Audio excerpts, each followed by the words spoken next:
मैं सादिक अली नाबीना। मैं कहता था कि बीजेपी आरएसएस एक ही है। आप सबको विश्वास अब आ गया होगा।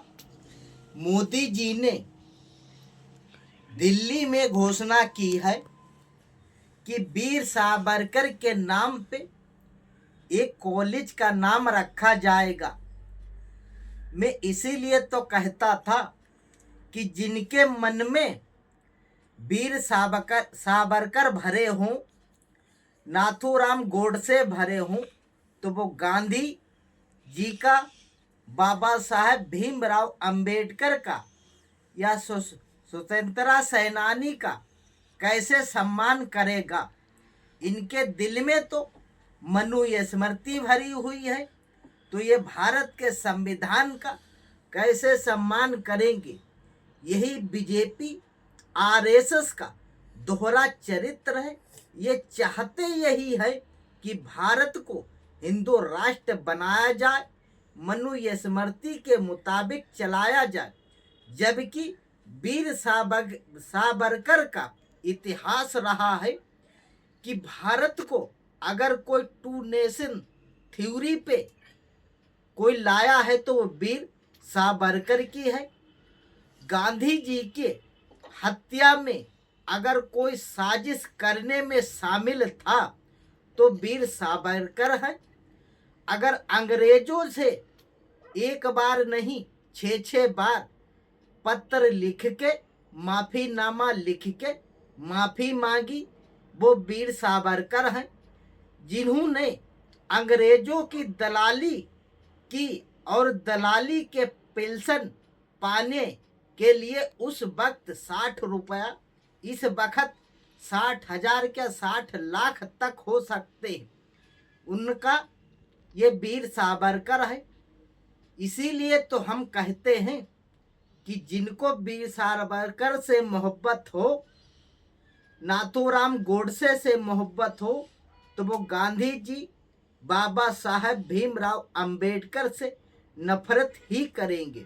ये देश के गद्दार, गांधी के हत्यारे, गोडसे के पुजारी, ये भारत की जनता, हम सबको सोचने और समझने की जरूरत है।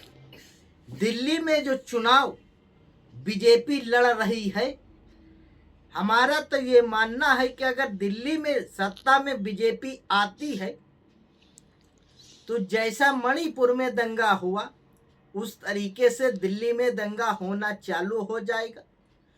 जैसे उड़ीसा में आदिवासी भाइयों और ईसाइयों को पीड़ित किया जा रहा है, उन्हें 25 दिसंबर का कार्यक्रम मनाने नहीं दिया जा रहा है, उसी तरीके से दिल्ली में लागू हो जाएगा।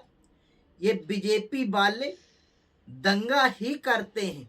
जहां देखो, जिन राज्यों में बीजेपी की सरकार है, वहां पे मुस्लिम, दलित, आदिवासी, ईसाई, ये सभी लोग परेशान हैं। इनको नाजायज तरीके से सताया जाता है।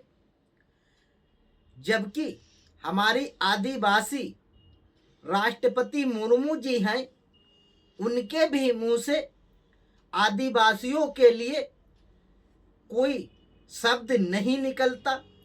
अगर गैर राज्यों में जहां बीजेपी की सरकार नहीं है, वहां पे अगर कोई घटना हो जाए, फटाफट राष्ट्रपति मुर्मू जी बोलने लगती हैं। जबकि उड़ीसा में आदिवासी महिलाओं को पेड़ से बांधकर पीटा गया और उन पे आरोप लगाया गया, मगर राष्ट्रपति मुर्मू जी देखती रही खामोशी से। हमें तो ये लगता है कि अब राष्ट्रपति मुर्मू जी आरएसएस के रंग में रंग चुकी हैं, इसलिए इन्हें कुछ भी दिखाई नहीं देता। अगर हमारी इस बात से सहमत हो कि दिल्ली में सत्ता बीजेपी की नहीं आना चाहिए, हिंदू, मुस्लिम, सिख, ईसाई सभी लोग मिलकर बीजेपी को दिल्ली से बाहर ही रखें, अगर दिल्ली का भला चाहते हो। वरना ये जहां देखो वहाँ दंगईपना करेंगे, चाहे मुस्लिम हो, दलित हो, आदिवासी हो, ईसाई हो। ये अगर हैं तो ये सभी के दुश्मन हैं। सिर्फ ये मनुस्मृति को मानने वाले हों, संविधान लोकतंत्र विरोधी यही आरएसएस वाले हैं। हमारी इस बात से सहमत हो तो इस वीडियो को आगे बढ़ाना, अगर सहमत नहीं हो तो कोई बात नहीं। जय हिंद।